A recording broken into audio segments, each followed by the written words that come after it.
if you are unable to actually articulate your narrative for victory, which is the Americans are unable to do, you will not win this war.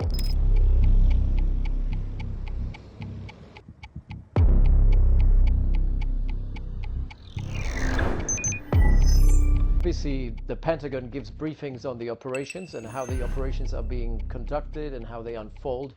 Hegseth is supposed to be, as the secretary, he's supposed to be the link between operations and strategy, and he's obviously has a very tactical mindset.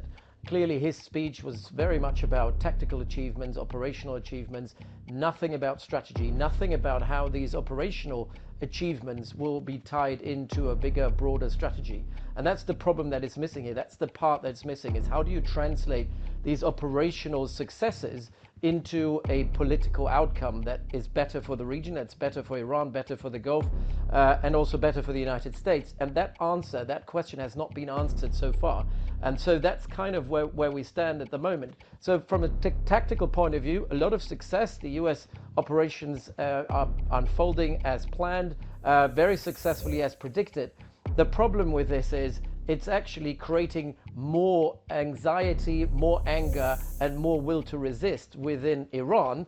And so instead of breaking the will, which is what you're trying to achieve strategically, you're reinforcing the Iranian regime and their willingness to particularly lash out at their partners in the Gulf. So in many ways, the key questions still remain unanswered. It is what Israel has been doing, and now the Americans have been sucked into that sort of approach, is military-centric, force-centric. It's about delivering force. It's about degradation. It's about attrition, which costs a lot of money, by the way, and this is another problem.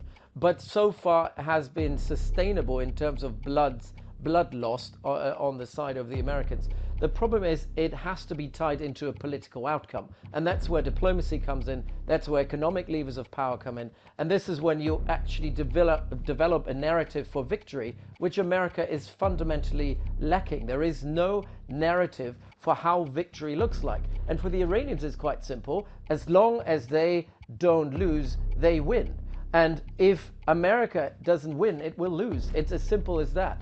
And so in this kind of context of where two sort of wills clash with one another, if you are unable to actually articulate your narrative for victory, which is the Americans are unable to do, you will not win this war. So what we're likely going to see, because it's all about degradation at the moment, is that the Americans hope they can dictate the terms of saying, now we've degraded enough, we can pull out, we've won. I don't think that the Iranians will allow them to do that. So ultimately, you will need to get the Iranian regime, or what's left of it, on side. Last year, the last day when Qatar was attacked in June 2025, Qatar was keeping the channels open. There was intense diplomacy all night during the day to get the Iranians on site. At the moment, this has been unsuccessful. The Iranians have not been willing to bend on this. So my point is, it wasn't Trump putting it on Truth Social to kind of create the victory. The victory was created by the mediator through diplomatic engagement. And that has not happened so far, and it's been very unsuccessful at the moment. So the problem that Trump ultimately has is that the escalation dominance that he thinks and that the American military thinks they have is an illusion. The escalation dominance lies with the Iranians, and not necessarily vis-a-vis Israel and the US, but vis-a-vis the partners in the Gulf. None of what we've heard today actually addresses the massive elephant in the room. What's going to happen to the relationship between Iran and the Gulf?